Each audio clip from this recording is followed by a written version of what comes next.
Alors là, je t'arrête tout de suite, mon ami. Si en lançant cet épisode, le seul truc auquel tu t'attends, c'est que dans les prochaines minutes, je t'énonce quels sont les hommes à éviter et t'expliquer à quel point est-ce qu'ils sont mauvais et cracher sur eux, tu peux d'ores et déjà quitter l'épisode parce que c'est pas ce qu'on va faire aujourd'hui et je te propose quelque chose de bien plus intéressant. Je vais t'expliquer quels sont les types d'hommes à éviter, pourquoi, mais on va voir aussi pourquoi est-ce que les femmes s'orientent vers ces hommes-là. Et oui, parce que c'est bien de savoir quels sont les hommes à éviter, mais tu les connais les types d'hommes à éviter. Alors pourquoi est-ce que les femmes s'orientent là-bas, sachant que ces mecs-là sont des types d'hommes à éviter? Et ça, c'est bien plus important parce que c'est ça qui va te permettre de changer ton comportement face à ces hommes. Reste avec moi jusqu'à la fin pour bien comprendre tout ce que je vais te raconter. Et on démarre tout de suite pour un nouvel épisode du podcast Relations Imparfaites, le podcast qui nous aide à améliorer nos relations. Alors, le premier type d'homme à éviter, ce sont les hommes qui n'ont pas de temps à t'accorder. Il y a des gars que tu vas rencontrer qui seront géniaux, qui vont te correspondre sur le papier. Sauf que vous n'arriverez jamais à vous voir, vous n'arriverez jamais à vous capter, vous n'arriverez jamais à passer du temps ensemble parce que ce mec, il est tellement busy, tellement occupé dans sa vie qu'il n'a absolument aucun temps à accorder à une femme. Et là, tu vas te dire, Des, c'est hyper logique ce que tu dis. Mais non, pas tant que ça. Pourquoi? Parce que là, en fait, en te disant ça, on commence à rentrer dans une des contradictions qu'il va y avoir chez certaines femmes. Quand tu vas demander à certaines femmes ce qu'elles veulent, comme critère chez l'homme qu'elles recherchent dans leur vie, il y a beaucoup de femmes qui sont contre les hommes qui n'ont pas trop d'activité. Il y a beaucoup de femmes qui ne veulent pas d'un homme qui fait rien. Et donc, sur le papier, les hommes qui ont des projets, qui ont des business, ont toujours une meilleure visibilité, ou en tout cas sont toujours mieux vus, ont toujours plus la cote aux yeux de beaucoup de femmes. Il y a beaucoup de femmes qui veulent un homme qui fait des choses, un homme qui va au sport, un homme qui a un business, un homme qui a un travail, un homme qui est peut-être dans des activités tierces comme une association, qui aide des gens à gauche à droite, qui a des projets très concrets. Et en voyant ces hommes-là, beaucoup de femmes se disent c'est cool parce que là je suis avec un homme qui construit sa vie. Je suis en face d'un homme qui se construit, qui sait ce qu'il veut, qui sait où est-ce qu'il va, qui a une direction, qui n'est pas là à rester sur son canapé toute la journée, à jouer à la play, à rester sur Netflix ou quoi. Et ça, c'est quelque chose de génial. Félicitations. Si c'est ce que tu recherches, tu as le droit. Mais il y a quelque chose qu'il ne faut pas oublier, les amis, c'est que un homme qui est occupé est un homme qui passe du temps à pratiquer ses occupations. Et ce qui se passe, c'est que beaucoup de femmes apprécient que ces hommes soient occupés durant le temps où ils sont en période de séduction, mais dès lors qu'ils sont en relation et que ça commence à devenir sérieux, elles vont reprocher à ces mêmes hommes de ne pas avoir le temps de s'occuper de ces femmes, de ne pas avoir de temps à passer avec elles. Alors que ce sont ces mêmes femmes-là qui recherchaient des hommes occupés. Au final, elles voulaient que ces hommes soient occupés jusqu'au moment où elles arrivent dans la vie de ces hommes, et à partir de ce moment-là, il fallait que ça s'arrête. Vous voyez ce que je veux dire? Et c'est là qu'il faut savoir placer le curseur. Tu veux un homme occupé, tu veux un homme qui a des projets, qui a une vision, qui sait ce qu'il veut, qui sait où est-ce qu'il va dans la vie. C'est très bien. Je ne suis pas en train de dire qu'il faut éviter ça. C'est très très bien. Mais jusqu'à quel niveau est-ce que tu es prête à accepter ça? Vous voyez, c'est comme certaines femmes qui disent « Moi, je veux un homme qui gagne tant d'argent. Je veux un homme qui gagne beaucoup d'argent, etc. etc. » Alors, il n'y a pas de souci. Il y a des femmes qui veulent des hommes qui gagnent beaucoup de sous. Ok. Mais un homme qui gagne beaucoup d'argent, c'est un homme qui travaille pour avoir cet argent. Donc, il y a potentiellement plus de chances que cet homme passe beaucoup de temps à travailler pour cet argent que de chances que cet homme ne travaille pas et ait énormément de temps et qu'il ait cet argent en même temps. Donc, tout ce qu'on veut doit être toujours cadré et mesuré. Et c'est là qu'il faut se poser la question. Je veux un mec occupé, je veux un mec qui a des projets, je veux un mec qui me fasse rêver lorsqu'il me parle de ces choses-là. Qui me fasse rêver, c'est pas en gros que tu attends de cet homme-là qu'il te fasse rêver, mais tu te dis, ah ouais, lui, ce mec-là, c'est vrai que là, je suis sur quelqu'un qui vraiment sait où est-ce qu'il va. Tu veux ça, c'est très bien. Mais jusqu'à où? Jusqu'à quel niveau est-ce que tu es prête à supporter ça? Et vous voyez, les amis, dans le sens inverse, on a également la même situation sur un point qui est totalement opposé. Il y a parfois des hommes qui vont rencontrer des femmes, qui vont avoir un certain style vestimentaire, qui vont se coiffer d'une certaine façon, qui vont s'habiller d'une certaine façon. Ils vont rencontrer ces femmes dans un certain type de lieu, et ça va leur plaire. Et dès qu'ils vont être en couple avec ces femmes, ces mecs vont leur dire « Ouais, mais attends, tu sais, maintenant on est en couple, moi je veux plus que tu t'habilles comme ça, je veux plus que tu fasses ceci, je veux plus que tu fasses cela. » Alors, c'est vrai qu'à partir du moment où on est en couple, on est en droit d'exiger de son partenaire des choses. Mais jusqu'à quel niveau? Vous voyez ce que je veux dire? Et cet exemple-là que je viens de vous prendre, mesdames, vous le connaissez très bien. Et c'est exactement la même chose. Donc, quand on est dans cette situation, je ne suis même pas en train de dire que vous n'avez pas le droit de parler. Je ne suis même pas en train de dire que vous ne devriez rien dire du tout et tout accepter. Mais il faut savoir d'une, comme je l'ai dit, jusqu'à quel niveau vous êtes prête à supporter ça. Et numéro 2, il faut en parler dès le début de la relation. Quand tu es en train de rencontrer cet homme-là et que vous êtes en train de dater et vous apprenez à vous connaître, Ce mec-là, il faut que tu lui dises très clairement, bah, écoute, ces projets, moi je trouve ça génial et tout, franchement, c'est super que tu fasses tout ça. Par contre, j'espère que tu as quand même du temps à accorder à une femme dans ta vie, malgré tout ça, parce que sinon, bah, ça va pas pouvoir le faire entre nous deux, parce que moi j'ai quand même besoin qu'on passe du temps ensemble, quoi. Tu lui dis ça d'une certaine façon, bref, tu as compris l'idée. L'idée, c'est qu'il faut que tu communiques avec lui là-dessus. Et si ce mec te dit qu'il n'a pas le temps, qu'il n'est pas prêt à faire des sacrifices sur ses projets pour passer plus de temps avec toi, il faut que tu aies le courage d'accepter de couper le dialogue avec lui et ne pas te dire, comme font certaines femmes, ah ouais, il dit ça maintenant, mais bon, on verra plus tard. Non, plus tard, tu verras rien du tout. Plus tard, tu verras rien du tout parce que ce mec-là, il vient de t'annoncer la couleur. J'ai pas le temps et je vais pas avoir plus de temps à te donner. Donc si tu restes, ça veut dire que tu acceptes les choses. De la même façon, les hommes qui veulent que leurs femmes changent sur leur vestimentaire, sur leur attitude, sur les lieux de sortie, etc., c'est des choses qu'ils doivent dire dès le début. Et si ces femmes disent, ben non, ce ne sera pas possible pour moi, eh ben c'est à ces mecs-là de se barrer et de dire, ok, ben écoute, puisque tu n'es pas capable de changer ça, il n'y a pas de souci, je respecte comment tu es, mais moi, ça ne me correspond pas, donc je pense qu'il vaut mieux qu'on se sépare dès maintenant et je te souhaite bonne continuation pour la vie. Plutôt que ces gars-là restent avec ces femmes et après ils fassent des crises au bout de 3 4 mois. Donc tout ça, c'est des sujets qui doivent être mesurés. Je t'avais dit dès le début de l'épisode qu'aujourd'hui, on n'était pas juste là pour dire il faut éviter tel type d'homme, ces hommes-là sont des chiens, ces hommes-là sont mauvais. Pourquoi ? Parce que sur Internet, on entend plein de contenu comme ça, du contenu qui ne fait que critiquer les hommes et critiquer les femmes sans apporter de solutions concrètes, sans essayer de rentrer profondément dans le problème. Et ça sert à rien tout ça. Ce genre de contenu-là, il est bas de gamme selon moi en termes d'idées. Donc on va aller bien profondément aujourd'hui dans chaque type d'homme que je te conseille d'éviter pour que tu puisses comprendre aussi pourquoi est-ce que tu as l'habitude de t'orienter vers ces hommes-là. Là, aujourd'hui, c'était que le premier. Enfin, là, maintenant, celui que tu viens d'entendre, c'était que le premier. Et on continue, parce qu'on en a 4 à voir aujourd'hui. Donc là, je vais te parler du deuxième type d'homme, justement, à éviter pour une relation sérieuse, une relation durable. C'est le type d'homme qui ne veut pas communiquer. Et tu sais, il y a des personnes sur cette planète qui sont comme ça. Ce sont des gens qui ne veulent pas communiquer. C'est des gens qui estiment qu'il n'y a pas besoin de communication. Donc, quand tout va bien, on discute de tout. On discute de la météo, on discute de nos projets, on discute du taf, de tout ce que tu veux. Par contre, à partir du moment où il y a un problème dans la relation, à partir du moment où ça va mal, c'est des personnes qui vont se renfermer sur elles-mêmes. Elles ne vont pas parler. Ça va rester comme ça pendant 1, 2, 3, 4 jours. Et puis, du jour au lendemain, on va attendre qu'un événement vienne comme ça et rétablisse la situation comme elle était auparavant avant l'embrouille. Cet événement, c'est quoi ? Parfois, c'est une sortie. Parfois, c'est une relation sexuelle. Parfois, c'est un événement qu'il y a. Et là, en fait, ce qui se passe, c'est que c'est même pas une discussion qui est venue régler le problème. C'est un événement tierce, un petit truc comme ça qui est venu et qui a apaisé la tension. Mais en réalité, le fond du problème n'a jamais été étudié ensemble. Donc en fait, on ne fait qu'enfuir les problèmes comme ça sous le canapé. Et je suis en train de te dire que c'est un type d'homme à éviter. C'est exactement la même chose chez les femmes. Mais je ne suis pas en train de dire que ce sont des mauvaises personnes. Ces gens qui sont comme ça ne sont pas des gens foncièrement mauvais. N'empêche que ce n'est pas parce qu'ils ne sont pas foncièrement mauvais que tu dois te mettre en couple avec eux. Ces personnes-là ne sont pas prêtes à être en couple pour une relation sérieuse avec une personne. Quand tu n'es pas prêt à communiquer sur ce qui ne va pas, à communiquer sur ce qui ne t'a pas plu, à communiquer pour essayer d'arranger la situation, qu'est-ce que tu veux te mettre en couple avec une personne pour faire du long terme ? Et vous savez, moi, sur ma chaîne, sur mes contenus, sur mon podcast, sur mon compte Instagram, sur tous les réseaux sociaux que j'ai, justement, d'ailleurs, abonne-toi si tu n'es pas encore abonné, je ne parle que de relations sérieuses. Si tu es là pour des relations sans lendemain où juste vous voyez, ça baise un peu et puis vous vous séparez, vous n'avez pas besoin de moi pour ça. Faites ce que vous voulez. Mais quand tu vises une relation sérieuse, tu ne peux pas avancer sans communication.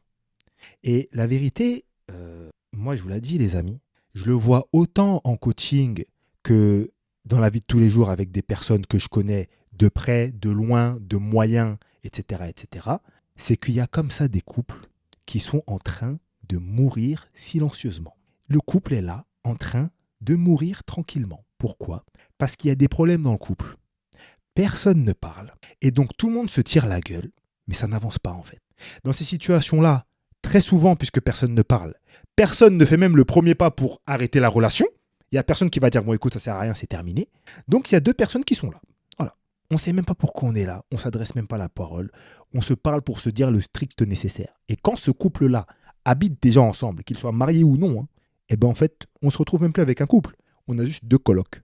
2 colocataires comme ça qui habitent ensemble, qui vivent leur vie.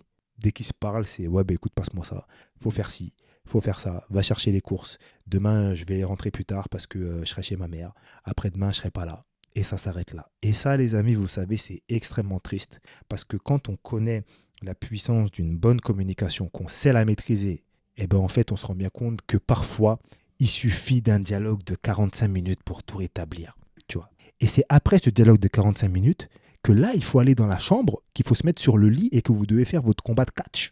C'est pas avant d'avoir eu la discussion, que vous allez vous mettre sur votre lit, que vous faites votre partie de jambes en l'air, parce que ça règle rien, ça. Oh, c'est bon, on a réglé nos problèmes sous l'oreiller. Mais ça, c'est de la caille, ça. C'est de la caille. On règle les problèmes en parlant. Quand on a discuté, qu'on a mis la situation à plat, la partie de jambes en l'air, c'est maintenant. Et là, la partie de jambes en l'air va venir effacer le tableau, effacer l'ardoise, comme on dit.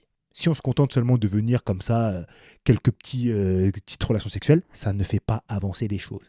Et plus il y en a, moins ça fonctionne en fait. Moins ça fonctionne. Donc il faut vraiment éviter de rentrer dans ce piège-là.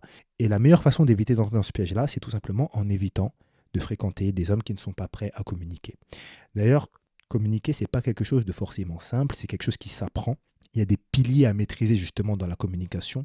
Et si tu veux, dans les liens en description, j'ai une vidéo complètement gratuite, tu peux y accéder, qui t'explique quelques piliers d'une communication, d'un dialogue de couple réussi, dans le but d'avoir des dialogues et de réussir même ces disputes. Parce qu'une dispute, c'est bien pour le couple, mais il faut que ce soit réussi. Tu vois, c'est bien de s'exprimer.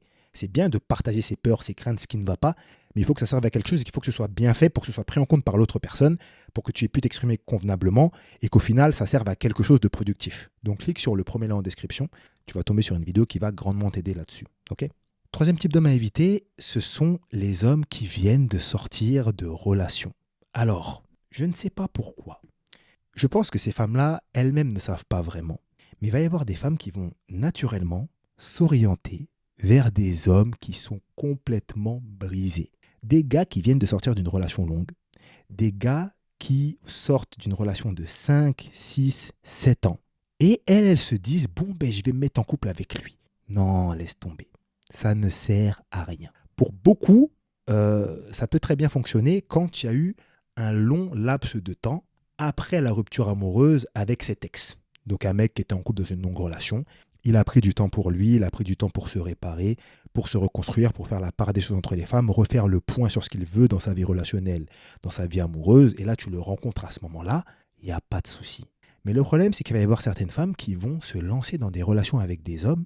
Ils ont cassé il y a 3 semaines, 2-3 semaines d'une relation de 3-4 ans. Qu'est-ce que tu vas faire là-bas, concrètement ? Le mec, il pense encore à son ex. Il te compare à son ex. Il vit la relation avec son ex à travers toi. Et il y a beaucoup de femmes comme ça qui sont des sauveuses. C'est-à-dire qu'elles vont entendre ces hommes-là raconter leurs histoires. Ouais, mais moi, mon ex, elle m'a fait ci, elle m'a fait du mal, elle m'a trompé, j'étais jamais assez bien pour elle.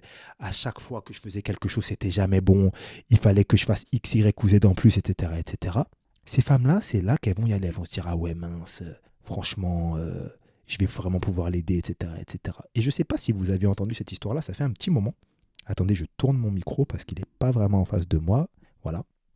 Il y avait eu une polémique sur un mec comme ça de télé-réalité, je ne sais plus comment il s'appelait, mais j'avais fait une vidéo là-dessus, je crois que ça s'appelait Abou. Un mec qui était en couple avec une femme, il était marié avec elle, et en fait il était déçu parce que sa femme, qui se montrait comme étant une bonne femme en apparence musulmane, voilée, qui lisait le Coran, etc., ben en fait, elle le trompait avec des autres hommes, etc., etc. Bref. Vous trouverez cette vidéo sur ma chaîne. Je vous mets le lien justement en fiche, en description. Et je me rappelle quand il y a eu cette polémique, il y a peut-être 2 ans, il était passé dans une émission où il racontait cette histoire-là. Et il y avait plein de femmes qui lui envoyaient des messages pour lui dire « Ah ouais, mais franchement, c'est trop triste. Franchement, moi, j'aimerais bien avoir un mec comme lui qui est bien, etc. etc. » Mais qu'est-ce que tu vas faire là-bas, Justine là ? Qu'est-ce que tu vas faire là-bas ? Le mec, il est brisé. Il ne croit même plus en l'amour, il vient de sortir un mariage avec une femme, clairement, qui lui a fait du sale. Alors là, je ne suis pas en train de dire justement que c'est que de la faute de sa femme, je n'en sais rien. On n'a pas tous les faits, on n'a pas tous les éléments, donc il faut toujours faire attention lorsqu'on entend des histoires comme ça. Mais qu'est-ce que tu vas faire là-bas ? Et c'est là justement qu'on voit qu'il y a beaucoup de femmes qui se lancent dans des relations parfois, c'est comme si c'est déjà voué à l'échec avant d'y aller. Et pourquoi est-ce qu'il ne faut pas aller dans ce genre de relation ? Parce que si la relation ne fonctionne pas, ce qui va se passer, c'est que tu vas t'en vouloir. Parce que en allant vers cet homme qui est un peu brisé, tu vas arriver en mode sauveuse. Tu vas l'aider à se reconstruire. Tu vas lui apporter du soutien. peut-être du soutien psychologique, du soutien affectif, du soutien dans sa vie même. Peut-être que son ancienne relation l'aura tellement dégoûté, l'aura tellement affaibli qu'il n'arrivera plus à faire certaines démarches administratives, que tu vas l'aider, peut-être qu'il aura perdu sa voiture, il aura perdu de l'argent, tu vas peut-être l'aider là-dedans, et la relation ne fonctionne pas. Et quand ça ne va pas fonctionner, qu'est-ce que tu vas te dire? Tu vas te dire, ben mince, j'ai fait tout ça pour lui, je l'ai aidé dans absolument tous ses problèmes qui se sont passés avec son ex, et malgré ça, ça n'a pas fonctionné. Vous voyez ce que je veux dire? Et il faut essayer de creuser profondément sur ce syndrome du sauveur-là. Pourquoi est-ce que tu l'as? Est-ce qu'au final, tu ne te lances pas dans ces relations avec des hommes de ce type-là parce que tu as peur d'aller dans une relation avec un homme vraiment qui est dans les bonnes conditions pour se mettre en couple avec toi, parce que tu n'aurais peut-être pas peur vraiment de l'engagement? Est-ce qu'en fait, ce n'est pas une certaine fuite de te dire « je me mets avec lui parce qu'en fait, au final, je sais que ça ne fonctionnera pas ». Est-ce qu'inconsciemment, c'est pas ça? Peut-être, peut-être pas. Mais ça, c'est des choses qu'il faut essayer de creuser. Tu vois, là, on est dans une simple vidéo YouTube, un petit podcast, et puis je t'ai pas en face de moi. On ne peut pas discuter, toi et moi. Tu vois, il n'y a que moi qui te parle. Tu ne peux pas me répondre. Donc peut-être que c'est ça, peut-être que c'est pas ça. Mais c'est un point qu'il va falloir que tu essayes d'approfondir le plus rapidement possible. Parce que si tu as le syndrome du sauveur, à chaque fois, il y a quelque chose qui ne va pas bien. Tu vois. Et je ne suis pas en train de te rabaisser en disant ça. Je ne suis pas en train de dire que tu es une personne anormale ou que tu es une mauvaise personne. Je suis juste en train de dire que c'est un problème pour ton propre bien, pour ta santé émotionnelle, pour ton avenir relationnel et qu'il faut le régler. Il ne faut pas prendre mal absolument tout ce qu'on nous dit quand on nous dit des choses comme ça. Parfois, on nous dit ce genre de choses-là pour nous aider. Et personnellement, je préfère être le coach et le créateur de contenu qui va t'aider à réfléchir sur toi-même pour améliorer ta condition relationnelle, plutôt que d'être le mec qui va tout simplement te dire « il y a des hommes, c'est des chiens, il y a des hommes, ils sont pas prêts, il y a des hommes, ils sont comme ci, qui sont comme ça ». Toi, tu vas entendre ça, tu vas être énervé. « Ouais, les hommes, ils sont tous comme ci, des hommes bien, on n'a plus ». Tu dors et en fait, tu te rends compte dans ton lit qu'en fait, tu n'as rien appris. Tu vois, tu n'as rien appris, tu n'as pas évolué, tu n'as pas de clés en plus qui te permettent d'avancer pour essayer de résoudre tes problèmes relationnels, de trouver l'homme qui te correspond, etc. etc. Donc je préfère être cette personne-là. Dis-moi ce que tu en penses dans les commentaires, tu vois. Mais en tout cas, c'est un sujet qui m'intéresse vraiment. Je pense qu'il faut vraiment se pencher sur la question. Ok ? On continue avec le prochain type d'homme qu'il faut absolument éviter. Et cet homme-là, c'est le radin. Et là, j'aimerais bien que tu te poses et que tu m'écoutes extrêmement attentivement parce que ce que je vais t'expliquer, c'est pas un discours qu'on a l'habitude d'entendre, ou en tout cas que vous avez l'habitude d'entendre. Et ça, je te le garantis. Déjà, pour moi, il faut définir ce qu'est un homme radin. De quoi est-ce qu'on parle quand on parle d'un radin? Parce qu'on va tous penser de façon différente. Pour moi, il y a plusieurs façons de définir un radin. Mais moi, je vais te parler d'un type de radin aujourd'hui. C'est l'homme qui est incapable d'investir sur lui-même pour des sujets qui sont importants. Je ne suis pas en train de te parler d'un homme qui est radin avec toi. On va en parler par la suite. Mais là, je ne te parle pas de ça. Je te parle d'un homme qui est radin envers lui-même. Ce que je veux dire par là, c'est qu'il y a des hommes qui sont littéralement incapables de s'acheter de la qualité parce qu'ils ne veulent pas investir sur eux-mêmes. Un truc dont ils ont besoin, absolument, ils ne vont pas se l'acheter pour dépenser ce même argent dans des sottises sans nom, des jeux de play, des paires de chaussures, des bêtises comme pas possible. Et ça, parfois, ça va faire en sorte que ces hommes-là ne vont pas essayer de se prendre une bonne mutuelle, alors qu'ils en ont besoin. Mais non, je ne vais pas prendre une mutuelle comme ça, parce que franchement, vas-y, ça ne sert à rien. L'argent, il va aller le mettre dans de la caille. Ils ne vont pas faire certains soins. Il y a plein de personnes qui ne vont jamais, par exemple, chez le dentiste. Ouais, mais le dentiste, c'est cher. Ouais, mais mon pote, tu as besoin d'aller voir le dentiste, en fait. Tu vois, même juste, ne serait-ce que pour faire des contrôles. Tu vois. Ah, mais moi, je ne vais pas aller voir le psy, j'en ai pas besoin. De toute façon, ça ne sert à rien, c'est trop cher en plus. Ah bon? Tu vois pas tous les problèmes que tu as dans ta vie et tu me dis que tu n'as pas besoin d'aller voir ce type de personne. Et pour moi, en fait, ça, c'est quelque chose de très parlant. Parce que demain, vous allez être en couple avec une personne comme ça et vous allez avoir besoin de certains éléments dans votre relation. Vous allez avoir besoin peut-être d'une mutuelle plus chère. Vous allez avoir besoin peut-être d'éléments de qualité dans votre maison, de services de qualité. Peut-être que tu vas avoir besoin d'aller voir un psy pour certaines choses. Et c'est une personne qui va te dire « Ouais, ben non, en fait, laisse tomber, vas-y, c'est trop cher, j'ai pas envie de dépenser pour ça. » Et ça, pour moi, c'est quelque chose de très, très grave. Je suis pas en train de dire qu'il faut dépenser cher dans absolument tout ce que tu dépenses. Tu vois, tout ce pourquoi tu dépenses, pardon. Il y a des éléments sur lesquels on peut prendre du bas de gamme si on n'en a pas vraiment besoin. Des éléments sur lesquels on peut prendre du milieu de gamme. Mais il y a des choses sur lesquelles on est parfois obligé de prendre du haut de gamme. Et parfois, on est obligé d'avoir un bon sens des priorités pour savoir quand est-ce qu'on doit dépenser beaucoup ou non.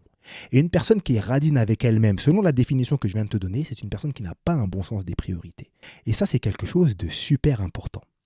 Le truc qui se passe, malheureusement, c'est quoi? C'est que lorsque les femmes vont penser à la radinerie, elles vont uniquement penser à un homme qui est crevard envers elles. Donc, un gars qui est là, qu'elles viennent de rencontrer, ils font quelques dates, et c'est le mec qui a un petit peu la main lourde, tu vois, qui a un petit peu du mal à payer certaines choses, qui est un peu limité lorsqu'il faut sortir pour payer l'addition. Il va pas vouloir que la femme en question elle prenne trop de trucs dans le restaurant. Il va dire non mais écoute, si tu peux prendre que plat, dessert, ou peut-être ne prends pas de boisson, ou un mec qui va pas forcément proposer de payer. C'est ces choses-là, pardon, que beaucoup de femmes vont regarder, elles vont juste s'intéresser à ça. Alors, mesdames, je ne suis pas en train de dire que c'est quelque chose de mal et je ne suis pas en train de vous encourager à vous mettre en couple avec des mecs qui sont des pinces et qui ne veulent rien vous payer du tout.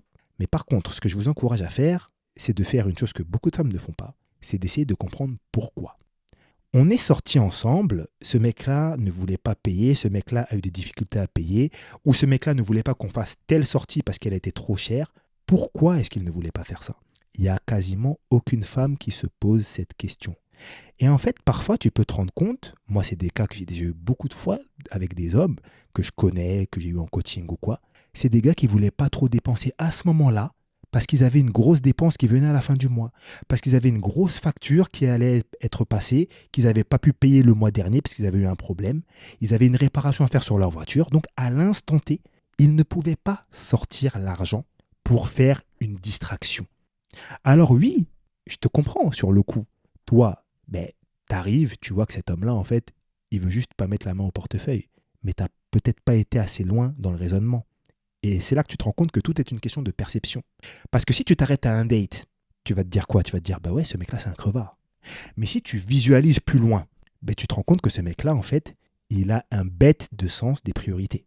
C'est le mec qui va se dire, là, aujourd'hui, le divertissement, c'est pas une bonne chose. Pourquoi? Parce que demain, on va avoir des grosses charges à payer. Et tu te rends compte en pensant comme ça que c'est ce mec-là avec qui tu peux te mettre, mais demain, t'inquiète pas que vous serez jamais à la rue. Parce que ce genre de mec-là, c'est pas le mec qui va mettre tout votre argent dans les paris sportifs, qui va aller jouer au loto, qui va mettre tout son argent dans les jeux d'argent ou quoi que ce soit. Parce qu'il a un vrai sens des priorités. Vous voyez ce que je veux dire? Tout est une question de perception. Alors, je ne suis pas en train de vous dire que si un homme ne refuse de vous payer un truc au resto, refuse de faire une sortie plutôt qu'une autre, c'est quelque chose de bien. Je ne suis pas en train de dire que tous les hommes qui font ça ont un bon sens des priorités. Bien sûr qu'il y a des hommes qui sont crevards, bien sûr qu'il y a des hommes qui ne veulent pas dépenser. Moi, ce que je vous dis, c'est qu'il ne faut pas uniquement s'arrêter à se dire « Ah ouais, moi je voulais aller là-bas, lui il m'a dit non, il voulait qu'on aille à un autre endroit parce que c'était plus cher, c'était moins cher, c'est mort, c'est un crevard. » Ne vous arrêtez pas à ça. Essayez de comprendre pourquoi est-ce que pour lui c'était un problème.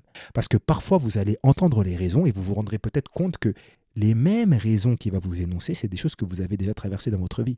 Peut-être que en ce moment même, toi-même, tu es en train de te priver de t'acheter un sac que tu veux, une paire de chaussures que tu veux, un élément dans ta maison que tu veux, je sais pas, un bien immobilier ou du mobilier, pardon, un canapé ou je ne sais quoi, parce que tu as des charges qui sont plus importantes à payer. Et peut-être que lui, à ce moment-là, c'était ça. Donc, il faut essayer d'aller voir vraiment plus loin que ça. Et ça, c'est vraiment quelque chose de super important. Ne vous laissez pas blaguer par tout ce que vous entendez. Un homme, ouais, lui, c'est un crevard, c'est un radin, mais les gars, comme... Non, poussez la réflexion un petit peu plus loin pour essayer de comprendre les choses. Et tu sais, ce qui est le plus triste dans tout ça, c'est que parfois, il va y avoir des femmes qui vont se retrouver en face d'un homme comme ça, qu'elles vont considérer comme étant un radin sur un point sur lequel elles n'auront même pas vérifié. Elles vont arrêter le dialogue avec lui, elles vont le laisser sur le côté, alors que dans le fond, elles kiffent cet homme-là. Parce que sur 100% des choses qu'elles ont vues de lui, il y a 80% de positifs et il y a 20% de négatifs. Et parfois, le seul 20% de négatif, c'est juste cet acte de radinerie qu'elles n'ont même pas cherché à comprendre. Et elles vont couper la relation. C'est vraiment dommage. Il faut essayer d'aller plus loin. Et puis, il faut aussi comprendre une chose, c'est que en termes de dépenses envers une femme, dis-toi bien une chose, c'est que si tu viens de rencontrer un homme, cet homme-là, vous n'êtes encore rien. Et les femmes veulent beaucoup qu'on se mette à leur place pour certaines choses dans la vie. Il n'y a pas de souci par rapport à ça. Mais il y a un point sur lequel beaucoup de femmes ne veulent rien entendre. Et là, je vais te le dire aujourd'hui. C'est qu'il y a beaucoup de femmes qui sont là, malheureusement, pour profiter de l'argent des autres. Tu vois. Et très souvent, on entend le discours du style ouais, mais il y a des mecs qui disent qu'il y a des femmes, c'est des michtos, mais ces mecs-là, ils n'ont même pas d'argent. MDR. Mais ça veut dire quoi en fait? Qu'est-ce que ça veut dire? Ça veut dire qu'une femme, c'est une michto que si le mec qui est en face d'elle, c'est un mec qui a grave de l'argent. Mais pour moi, c'est pas ça une michto. Pour moi, tu michetonnes une personne ou tu profites de l'argent d'une personne, peu importe les revenus qu'a cette personne-là. Un homme qui se retrouve en face d'une femme et qui va H24 manger chez elle, qui va toujours aller dans le resto avec la femme et qui va se laisser payer toujours des restos, qui va jamais sortir d'argent, ce mec-là est en train de michetonner cette femme, que cette femme gagne 2000 euros, que cette femme gagne 10 000 euros. Et de l'inverse, c'est exactement la même chose. Donc, sachant que ce sont les hommes qui vont toujours vers les femmes, il faut savoir que c'est compliqué parce que moi, j'ai déjà entendu des femmes me dire très clairement, je vais aller au restaurant avec lui, mais tu sais quoi, j'ai même pas envie d'aller plus loin. Vas-y, je vais juste sortir avec lui, parce que vas-y, ça va me faire une sortie, je vais manger gratuitement, et puis après, vas-y, c'est terminé. Sachant ça, c'est aussi un élément qui fait en sorte qu'il y a de plus en plus d'hommes que vous allez considérer comme étant des crevards. Parce que ces mecs-là vont se dire, bon, avant de trop dépenser pour cette femme, je vais voir déjà, est-ce que ses intentions envers moi sont sincères? Est-ce qu'elle m'apprécie vraiment? Est-ce qu'il y a vraiment raison que je dépense autant pour elle?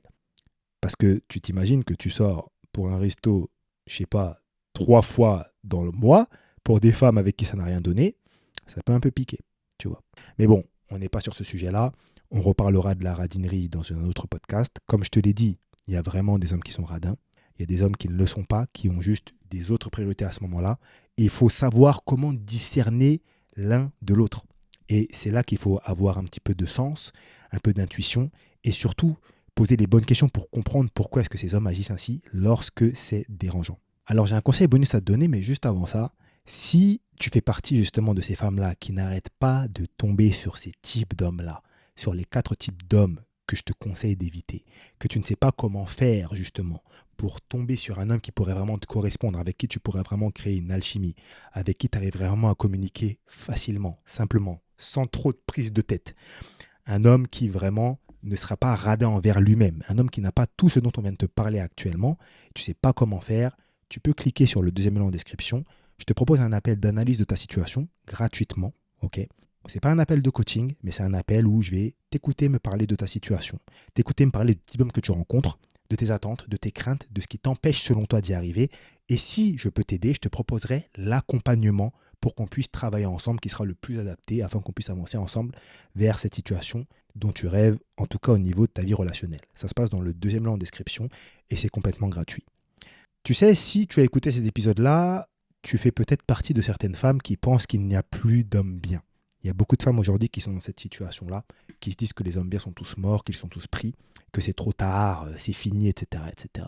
Et c'est quelque chose que je peux comprendre quand tu entends les histoires négatives qu'il y a autour de nous. Mais à contrario, il faut bien se rendre compte d'une chose, c'est qu'il y a des femmes qui se mettent en couple tous les jours également. Il y a des personnes qui se marient tous les jours également. Il y a des gens pour qui ça se passe très très bien. Et d'autres personnes pour qui ça se passe très très mal. Et il faut savoir faire la part des choses entre les deux. Donc si tu es dans cette situation où tu te poses la question, je t'invite à cliquer sur la vidéo qui s'affiche à l'écran ou qui s'affiche dans les liens en description juste en dessous. C'est un épisode de podcast qui s'appelle « Où sont passés les hommes bien ?» Si tu es sur une plateforme de podcast comme Apple Podcast ou Spotify, c'est l'épisode numéro 22. Je t'invite à l'écouter et moi je te dis à bientôt.